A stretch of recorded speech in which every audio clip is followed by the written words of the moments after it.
वास्तविकता के भन्नु र भने यदि राजा महेन्द्रले त्यो बेलामा त्यो पुनर्वास कम्पनी खडा नगरेको भए, पुनर्वासको व्यवस्था नगरेको भए नेपालको तराई क्षेत्र अथवा त्यो बोर्डर क्षेत्र आज जहाँ हुन्थ्यो त्यो कहाँ हुन्थ्यो त्यो ठेगान छैन। किनभने रातारात ती पिलर्सहरू सारिन्थे, कैयौँ ठाउँमा सारियो। यो हामीले आँखाले देखेको कुरा। त्यो जुन पिलर्स त्यो नेपालको सिमानामा जहाँ थियो त्यसलाई नेपालको उत्तरतिर धकेलेर कैयौँ ठाउँमा सारियो।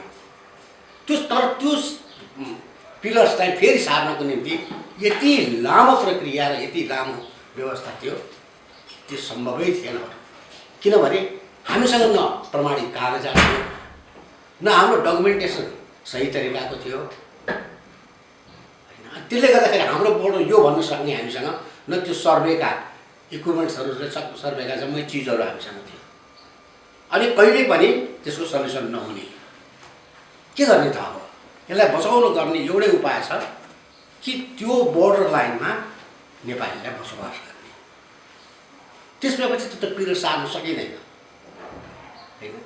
हामी रातारात बसेर रातारात गरेर तपाईँ सुन्दाखेरि अचम्म लाग्ला, राति रातभर नसुतेर त्यो बोर्डर लाइनमा कोही विदेश जान लागेका, कोही लाउरे हुन जान लागेका मान्छेलाई समातेर आऊ तिमीहरूलाई जग्गा दिन्छु, 4 बिघा जग्गा दिन्छु भनेर त्यो बोर्डरमा त्यहाँ राखेर तिनीहरूलाई त्यहाँ घर बनाएर ल तिमीहरूको यो 4 बिघा जग्गा बनाएर 5-7 दिनभित्रमा उसलाई जग्गा दिएर त्यो रुखहरू काट्ने इक्विपमेन्ट्सहरू दिएर त्यो सबै कोअर्डिनेट गरेर त्यहाँ बसोबासको काम सुरु भएको।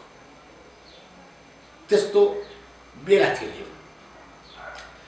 त्यसरी त्यो गरेको हुनाले आज के भने त्यो बोर्डर क्षेत्र जुन छ त्यो चाहिँ त्यो हाम्रो जति सम्भावना थियो हैन, जति त्यसको चाहिँ च्यापिने सम्भावना थियो त्यो चाहिँ बच्यो।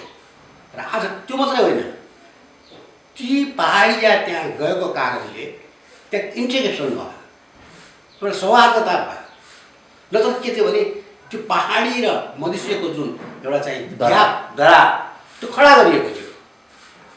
हामीलाई पनि के लाग्थ्यो भने मधेसीभन्दा बेग्लै हो कि जस्तो लाग्थ्यो। अनि उनीहरूलाई पनि त्यो पहाडिया भनेपछि त अर्कै देशको मान्छे हो कि जस्तो लाग्थ्यो।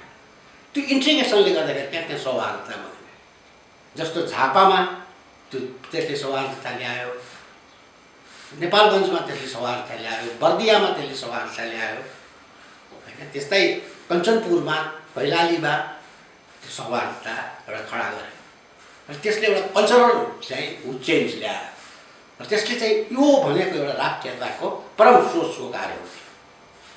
यदि त्यस्ता सोच नगरे भए आज यो देशको के हुन्थ्यो थाहा छैन। अब यो कस्तो छ भन्नुलाई भने यो कुरो आज कोही पनि खोजी गर्दैन। आज पनि 2-4 चोटि इस्यु निक्लिन्छ, यो हाम्रो के टकनकपुर हाम्रो हो, फिरोजपुर हाम्रो होइन, यो इन्डियाकै हो। अस्ति भर्खर प्रधानमन्त्रीले बोल्नुभयो, कसरी बोल्नुभयो, किन बोल्नुभयो थाहा छैन। पहिला पनि टनकपुरको गिरिजाबाबुले टनकपुरको चाहिँ एग्रिमेन्ट गरिदिनु भयो। यो सबै कुरा तपाईँले सिन्सियरली हेर्नुहोस्। यो के भयो त भने नि राजा भनेको त्यो बेलादेखि नै यो खास गरिकन इन्डियन स्ट्राटेजीमा जहिले पनि के छ भने यो विपरीत ठुलो हो। राजाले के थियो भने एउटा इन बिट्विनको एउटा लेभलमा बसेर राजाले इन्डियालाई सर्भ गरेको थिएन, होइन, राजाले पनि इन्डियालाई सर्भ गरेको थियो, तर एउटा सीमामा, असीमित रूपमा होइन, एउटा सीमामा बसेर राष्ट्रियता जोगाएर आफ्नो अस्तित्व जोगाएर त्यो एउटा कार्य भएको थियो। अब यो पछि के हो भने खास गरिकन बिस्तार अब यो चाहिँ हाम्रो जो नेताहरूको पनि उनीहरूको पनि के छ भने यसमा अध्ययन पनि छैन, गहिराई पनि छैन। उनीहरूको त्यो जुन सुन्ने परिस्थिति र त्यसको बारेमा त्यसको जान्ने परिस्थिति पनि छैन। त्यो नेताहरूमा के भयो भने अलिकति गहिरा नेताहरूले चाहिँ समय पाएन। यो शाश्वत कुरा हो। अलिक गहिरो नेताहरूले समय पाएको भए यो देश यस्तो हुन्थेन। अब हामीले त्यसको चाहिँ एउटा ज्वलन्त उदाहरण लगाउँथ्यौँ है। अब यो के भयो त भने जानी नजानिकन राजालाई चाहिँ जहिले पनि स्थापित गर्नुपर्छ भन्ने इन्डियन एउटा चाहिँ इन्डियन पोलिटिक्स भयो। यो स्ट्राटेजी हो। यो हेर्नुहोस्, राजा यसै गएको होइन, ज्ञानेन्द्र उसको कामले मात्र गएको होइन। यसको लामो गहिराई तपाईँले खोज्न गएर पाउनुहुन्छ। राजाको सबै यो एउटा जानको निम्ति तयार गरिएको एउटा ठुलो एउटा चाहिँ ग्रान्ड डिजाइन, यो ग्रान्ड डिजाइन हो। यसको प्रमाणिकता छैन, तर तपाईँले गहिराइसँग हेर्नुभयो भने देख्नुहुन्छ। पहिलो कुरो, म चाहिँ जागिरदार भएर मैले करिब 7.5 वर्ष प्रमुखको हैसियतले जुन काम गरेँ जनशिक्षामा, मैले के देखेँ भने त्यसमा सबभन्दा ठुलो कुरो हेर्नुहोस्, मनुष्यको सबभन्दा ठुलो पहिचान भने के, राष्ट्रको सबभन्दा ठुलो पहिचान भने के। राष्ट्रको पहिचान भनेको पहिलो हुन्छ धर्म, दोस्रो हुन्छ कलाकृति, तेस्रो हुन्छ सम्पदा। 3 चिज। तपाईँ 3 चिजबाट त्यो डिभाइडेड मतलब डिभिएसन हुनासाथ त्यसबाट तपाईँको दृष्टि, तपाईँको सोच अलिकति तल जानासाथ राष्ट्रियता बिस्तारै समाप्त हुँदै जान्छ। त्यो राष्ट्रियता नाराको रूपमा रहन्छ, सोचको रूपमा रहँदैन।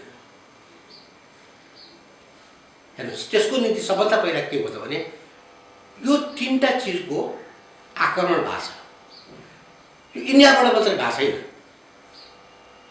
युरोपबाट पनि भएको छ, अमेरिकाबाट पनि भएको छ।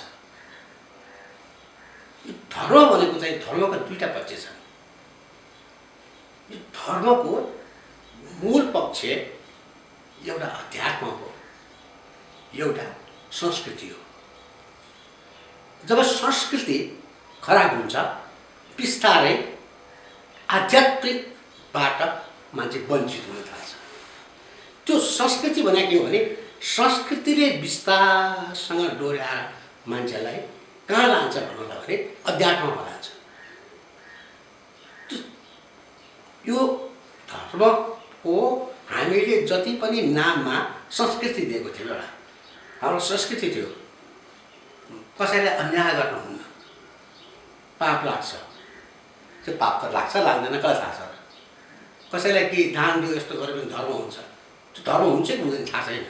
तर एउटा मेन्टल कन्डिसनिङ, त्यो संस्कृति, त्यसैलाई भनिन्छ संस्कृति। संस्कृति एउटा दिएको थियो होइन।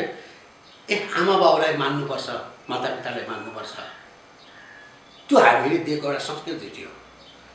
त्यसलाई सबभन्दा तोड्नको निम्ति के गरियो त भने त्यो संस्कृतिलाई तोड्नलाई सबभन्दा पहिला कहाँ आएटै गरियो, एजुकेसनबाट गरियो। सबभन्दा पहिलो त हाम्रो पढ्ने किताबको म तपाईँलाई बताउँछु। अब मलाई समय त्यति याद छैन, आजभन्दा चाहिँ अब यो भनौँ 20 वर्ष अगाडिको किताब र आजको किताब तपाईँ कम्पेरिजन गर्नुहोस्।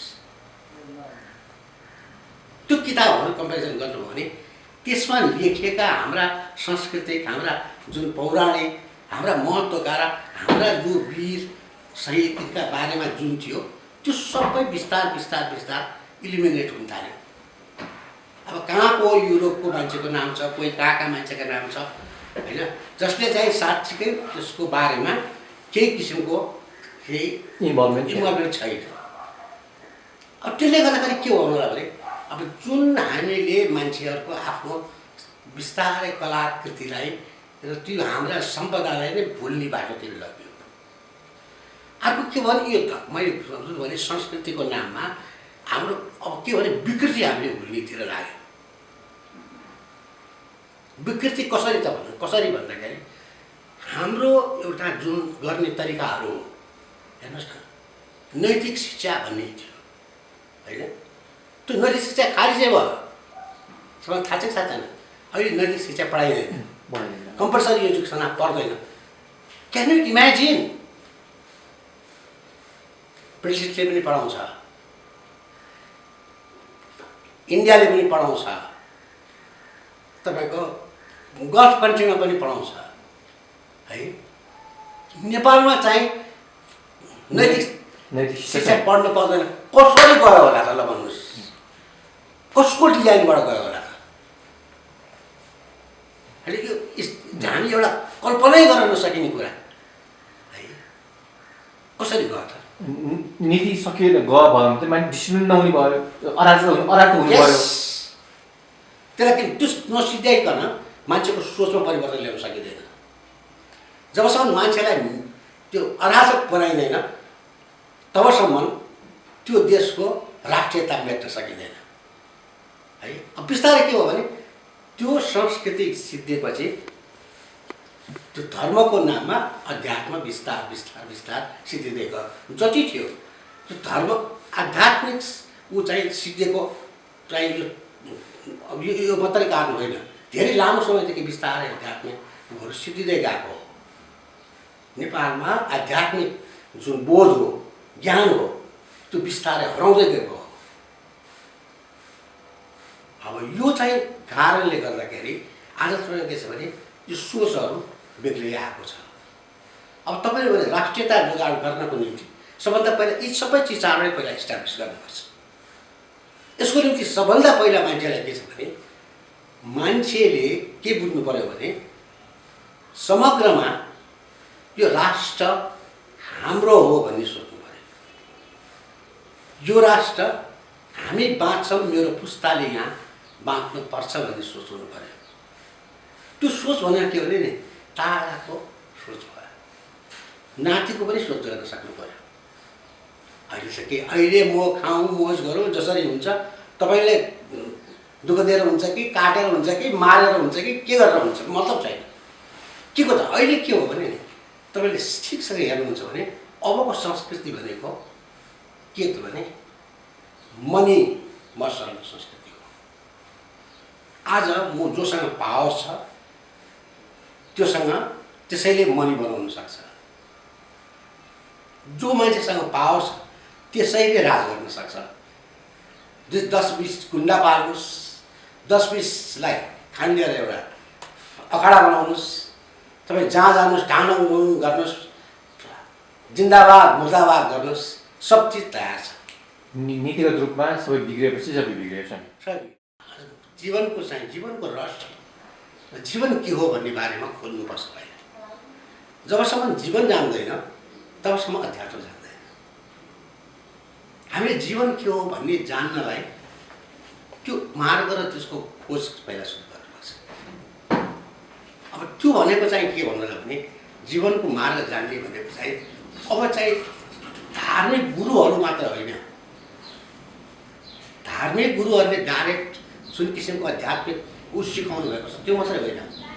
आज पनि जति पनि तपाईँले भनौँ न, चाहे इस्टर्न होस् चाहे वेस्टर्न होस्, जति पनि महापुरुषहरू गुरुहरू हुनुभयो होइन, परम पुरुषहरू हुनुभयो, उहाँहरूको जुन सम्पदा छ त्यो सम्पदाको अध्ययन गराउनु पर्यो।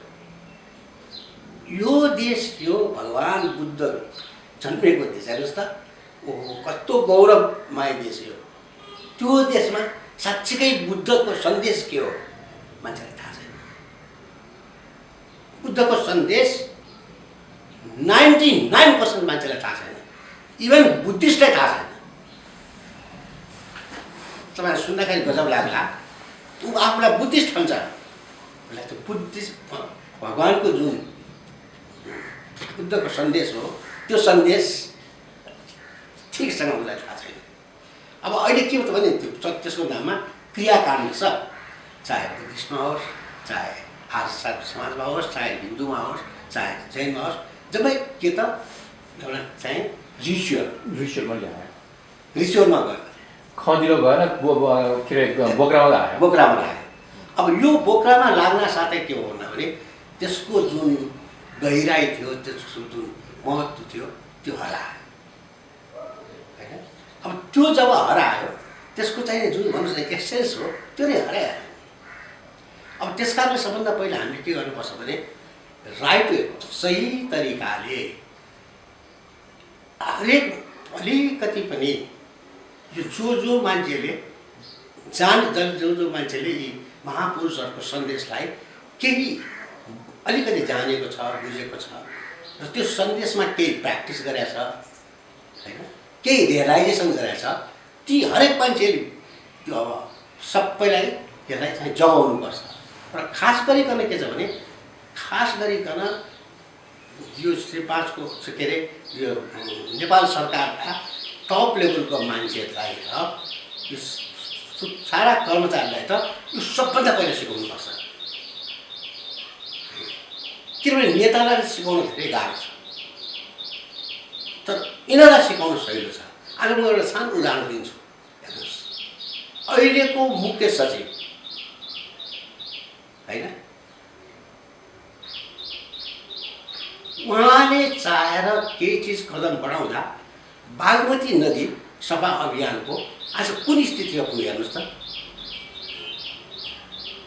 होइन। आज धार्मिक संस्थाहरूले त्यसलाई मद्दत गरिरहेछ, आम नेपालीले त्यो सफा गर्नुपर्छ भन्ने मद्दत गरिरहेछ। भरे के अरे हुजराम वैदिक बिते तापनि उसले इन्डिकेट गरेको बिते पनि उसको सोचलाई अगाडि बढाउने मान्छे कुट्टा आयो। हेर्नुहोस्, अरूले पनि गरेका हुन्, सबले गरेका हो, तर के छ भने विदाउट पावर गर्न गाह्रो छ।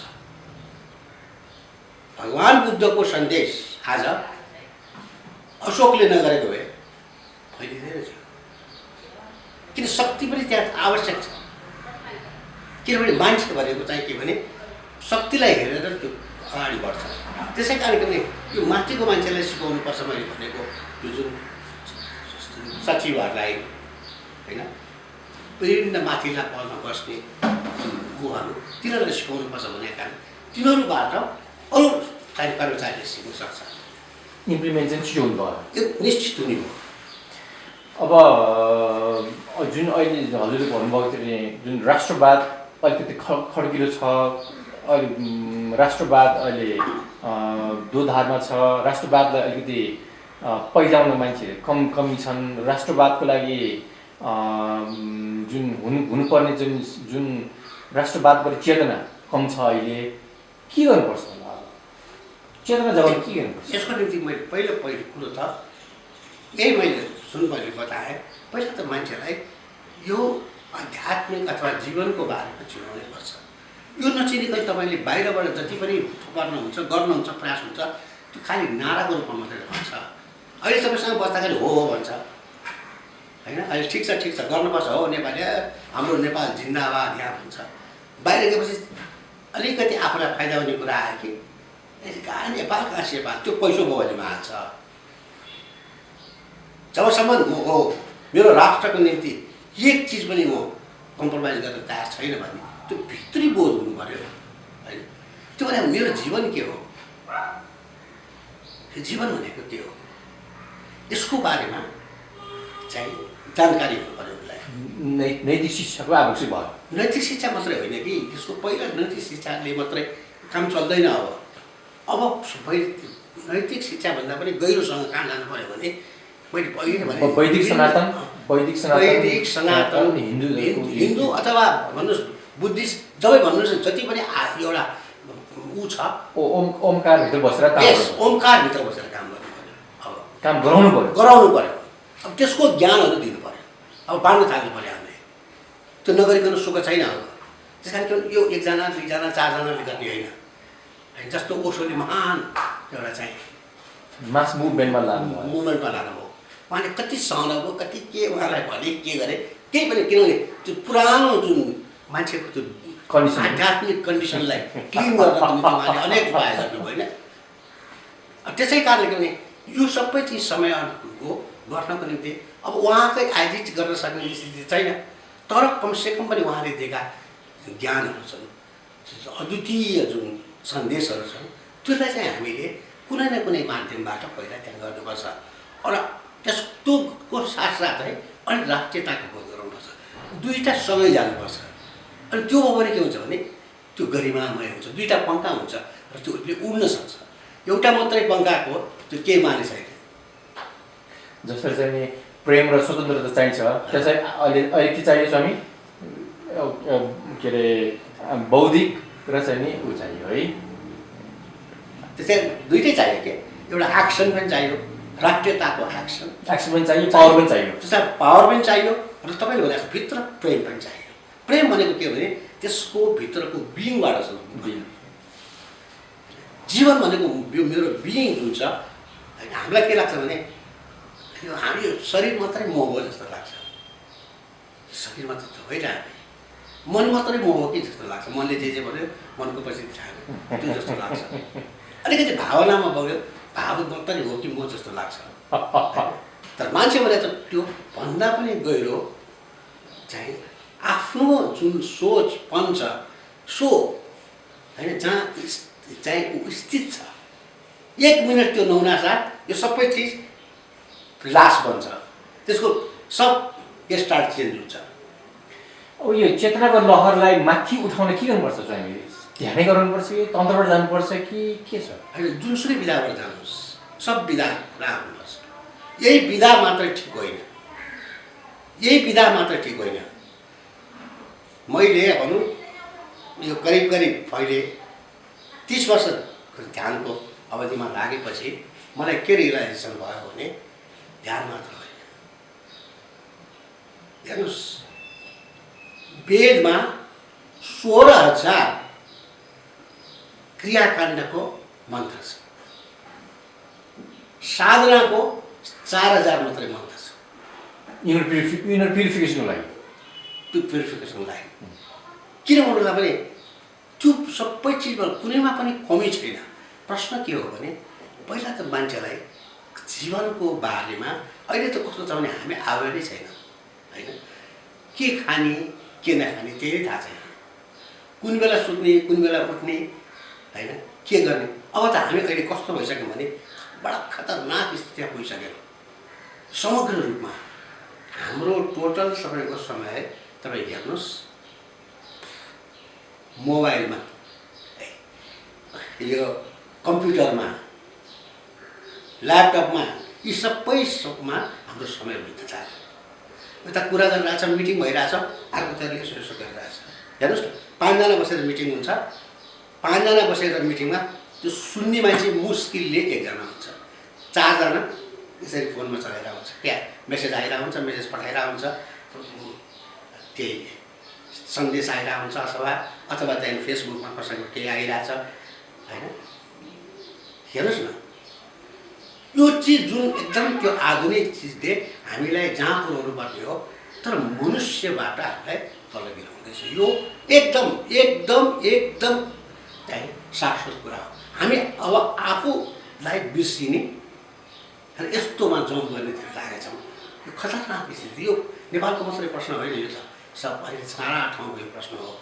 अब नेपालले त कस्तो हुन्छ भने यो एउटा भनिन्छ नि, नयाँ जोगी प्याज ज्यादा खाता आए भन्छ नि होइन, त्यस्तै के भने यो नयाँ कुरो भएको छ उसलाई, उसले त कहिले नपाएको हो, झट्ट पाएको छ।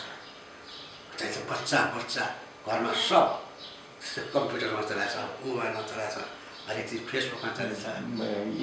मान्छे बढी यान्त्रिक भयो, आध्यात्मिकतिर लागेन। यान्त्रिक पनि यस्तो यान्त्रिक हुन थाल्यो, यस्तो जम्प गऱ्यो कि अब आध्यात्मिक लाइनमा जान पनि बडो कठिनाइ अवस्था भइरहेछ है। त्यसलाई प्रयोग गर्नुपर्ने ठाउँमा त्यसलाई प्रयोग गर्न सकिन्थ्यो नि अध्यात्मको निम्ति। तपाईँले भनेको विधि कुन हो हेर्नुहोस् न, आज विधि छ, दुनियाँभरका चिज, दुनियाँभर सन्तहरूले बोलेका, महापुरुषहरूले बोलेका सब चिज आज तपाईँ कम्प्युटरबाट हेर्न सक्नुहुन्छ होइन। त्यसको निम्ति तपाईँ आफूलाई विकास गर्नलाई देख्न सक्नुहुन्छ, आफ्नो हेल्थको निम्ति सबै चिज तपाईँ गर्न सक्नुहुन्छ। हामी हेल्थबाट हेर्नुहोस्, एकदम हेल्थबारे अवेरै छैन। यो कुरो यति हेर्नुहोस्, मान्छे छ न हामीलाई इन्भाइरोमेन्टबारे अवेरनेस छ, न अरूको दुःखबारे इन्भाइरोमेन्ट छ। दुःख के हो, अरूको दुःख के हो, कसरी अरूले कसरी थाहा होला, त्यसको त्यो सेन्सिटिभिटी मान्छेको टोटल हराइसक्यो। फिरै गर्दैन कि यो मान्छेले दुःख पाइरहेछ भन्ने। कसैको के भएको त भने सबैको त्यो जुन हृदय नै त्यो मान्छेको त्यो प्रेमको जुन गहराई त्यो नै टुटेर गयो क्या। झन् भन्छ नि त्यो मुटु चाहिँ एकदम पाषाण जस्तो ढुङ्गा जस्तो ढुङ्गा भयो। अब स्वामी अब हामी अलिकति पहिला जाउँ। राजा महेन्द्रको टाइममा हजुरले जुन काम गर्नुभयो त्यो कसरी मूल्याङ्कन गर्नुहुन्छ त्यो समय? राजा महेन्द्रको टाइममा त थोरै काम गरेँ। मैले 26 सालदेखि काम गरेको खासमा। अब 26 सालदेखि काम गर्दाखेरि राजा महेन्द्रको त 28 सालपछि ऊ भयो। तर त्यो जुन कामहरू मैले पछि थाहा पाएँ महेन्द्रले बनाएको त्यो स्ट्राटेजीहरू चाहिँ मैले काम गर्दै जाँदाखेरि थाहा पाएँ। सबैभन्दा ठुलो राजदरबारको कुरो पनि त्यो छ। महेन्द्रले गरेको जुन प्र्याक्टिस थियो, वीरेन्द्रले प्रजातन्त्रको नाउँमा धेरै चिज त्यसलाई परिवर्तन गर्न सक्नु भएन। उहाँले प्रजातन्त्र ठिक छ विषय भने होइन, मैले त्यसलाई कसरी मोडिफाई गर्ने हो, त्यो मोडिफाई गर्ने मेथड्सहरू त्यहाँ ठिकसँग भएन। मोडिफाई गरेर मोडिफिकेसन गरेर न्यू प्रडक्ट निकाल्नु पर्ने सक्नु भयो। समयअनुसारको त्यसलाई चाहिँ नयाँ उसबाट दिनुपर्ने त्यो सकिएन। हेर्नुहोस् त्यो एउटा म सानो उदाहरण दिन्छु। यो देश गजबको देश छ। यो त्यो बेलामा यो इलेक्सनको एउटा चाहिँ त्यो बेला जब सुरु हो के अरे त्यो खुब प्रख्यात हुनुभयो नि एउटा ऊ लेखेर संसदमा एकदम उहाँलाई अरेस्ट भयो के भयो। अनि अहिले त्यो पछि राष्ट्रपति बनाउन कोसिस गरिएको थियो। रामराजा प्रसाद है। त्यहाँ के थियो भने ग्रेजुएट कन्स्टिट्युन्सीबाट त्यो बेलामा 4 जना मान्छे इलेक्सन गर्ने चलन थियो। That was a wonderful. त्यो बेलाकै मान्छेहरूले त्यो विचार कसले ल्यायो? रामराजाले ल्यायो। प्रकाश चन्द्र लोहीले ल्यायो। प्रकाश चन्द्र लोही तीबाट चिनिएको होइन, किनभने त्यो अलिकति पढे गुनेको मान्छे थिए। नयाँ विचारको नयाँ सृजनाको त्यहाँ दिन सक्ने थिए। त्यस्तो मान्छे आउन सक्ने तपाईँले हामीले ठाउँ बनाएको थियौँ होइन। अब त्यो ठाउँ हामीले मिल्दैन। अब अहिले त झन् पुरै हामीले मिल्दैन। अहिले त खालि के भने संसदमा जोसुकै पुगे पनि हुन्छ होइन। न पढाइ चाहिन्छ, न एक्सपिरियन्स चाहिन्छ, केही पनि चाहिँदैन अहिले होइन। अब न नैतिकता चाहिन्छ। भ्रष्टाचार गरेको मान्छे पुग्नु सक्दैन, ज्यान मारेको मान्छे पुग्न सक्छ है त। अहिलेको विधानले त्यही भन्छ होइन, महाअपराधी पुग्न सक्छ, बैंक करप्सन गरेको मान्छे पुग्न सक्छ। अनि यो सबै चिज चाहिँ के भने नि, यो सबै चिज भए के भएको छ हेर्नुहोस् न। तपाईँ हामी एकदम पढाइ जाने मान्छे खोइ त्यसो कसले के खासै कुरा उठाइरहेछ र बिचबिचमा पग्ला पुग्नु कुरा उठ्छ होइन। अहिलेकै हेर्नुहोस् न, म एउटा सानो कुरा दिन्छु। अहिले एमाले 6 जना मान्छे सांसदै देवाबाट मन्त्री बनायो होइन। संसदीय व्यवस्थाको के मान्दैन? अब कसलाई त भने संविधान बनाउने बेलामा हेर्नुहोस् यो कस्तो छ भने आफूलाई जे चाहियो, आफूलाई जे सुगम हुन्छ, यस्तो के सानो स्वार्थको लागि आफ्नो अनुकूल वातावरण सबै चिज बनाइदियो। स्वामीजी हामी एकदम एप्रिसिएट गर्छौँ, किन भन्दाखेरि यो डाक्टर शाश्वत पन्तको जुन चाहिँ नि डाक्टर साहब हजुरले जुन 2 शब्द बोल्नुभयो कि महेन्द्रको पोलिसी स्ट्राटेजी र राष्ट्रवादको त्यो समयको राष्ट्रवादलाई जोगाउनलाई के गर्नुभयो उहाँले, र डाक्टर शाश्वत पन्तको कन्ट्रिब्युसन उहाँ एज इन्चार्ज। मलाई भन्न मन लाग्छ, मैले त्यो शास्त्र दत्तको सबै कन्ट्रिब्युसनमध्ये 2टा कुराको महत्त्व साह्रै महत्त्वपूर्ण। त्यो कन्टेक्स्टमा जुन व्यवस्थित बसोबासको उहाँको किताब हो, त्यो अमूल्य किताब। त्यो आज पनि हेर्नुपर्छ, आज पनि गर्नुपर्छ यदि देश बनाउने हो भने। तपाईँले यो पिछडिएको जाति फलानु दुर्गम क्षेत्रलाई उकास्छु भन्नुहुन्छ, जबसम्म यो गर्नुहुन्न खुसी नै हुन्छ। रुट त्यही छ, सम्भवै छैन। रुट त्यही छ, रुटै त्यही चाहिँ हेर्नुहोस् के गर्ने। एउटा गाउँमा एकजना मान्छे एक ठाउँमा बस्छ, अर्को ठाउँमा बस्छ, स्कुल तपाईँले खोल्ने कुन घर घरमा खोल्न सक्नुहुन्न। जबसम्म त्यो व्यवस्थित बसोबास तिनीहरूलाई ल्याउनुहुन्न तिनीहरूको विकासै हुँदैन। नारामा हुन्छ, यथार्थमा हुँदैन। त्यस्तो चिज यसै थन्केर बसेको छ, कसैले पनि त्यसलाई क्वेसन गर्दैन। दोस्रो उहाँले जो हाइड्रो पावरको बारेमा लेख्नु भएको छ त्यो हेर्नुहोस्, तपाईँलाई जरुर हेर्नु भएको छैन। त्यस्तो अमूल्य छ त्यो पनि, फ्रेस वाटर पोलिसी नेटवर्क होइन। त्यस कारण ए बाबा यो देशको एकदमै आर्थिक उन्नतिको सबभन्दा सुगम से सुगम तरिका हो त्यो। के गर्नु के हो, त्यस्ता चिजहरू जब थन्केर भएछ। अब यो चिज जबसम्म थिएन, उहाँ ठुलो कन्ट्रिब्युसन हो, यो ठुलो कन्ट्रिब्युसन हो। अरू विषय विधामा उहाँले आफ्ना गर्नुभएको छ, त्यो आफ्नो ठाउँमा उत्कृष्ट कुनै छैन। तर यो दुइटाको चाहिँ मलाई चाहिँ पर्सनल्ली मलाई त्यो चाहिँ असाध्यै नै यो चाहिँ राष्ट्रको निम्ति, राष्ट्रवादको निम्ति, राष्ट्र विकासको लागि यो अमूल्य चाहिँ सोच हो, यो निधि हो, निधि हो। स्वामीजी हजुरलाई धेरै धेरै धन्यवाद। 2 शब्द समय दिनुभयो है, 2 शब्द बोलिदिनु भयो, धेरै धेरै कृतज्ञता छौँ हामी।